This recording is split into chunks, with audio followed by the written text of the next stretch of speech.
اوقات الواحد بيكون عايز يفصل وما يتكلمش، وده مش معناه ان هو متضايق من حاجه. لازم ندي نفسنا وقت ان احنا نعمل حاجه في هدوء تام، نشغل ميوزك، نعمل اكل على رواقه، نتفرج على حاجه. دي الاوقات اللي بنسميها السلو لايف او الكواليتي تايم. مش لازم دايما نكون مركزين في حاجه وذهننا حاضر. ممكن من وقت للتاني نفصل تماما وما نفكرش في اي حاجه خالص.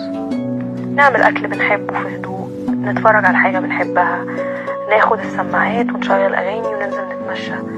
دي حاجات بتريح اعصابنا جدا على فكرة، ولازم نكون بنعملها من وقت للتاني.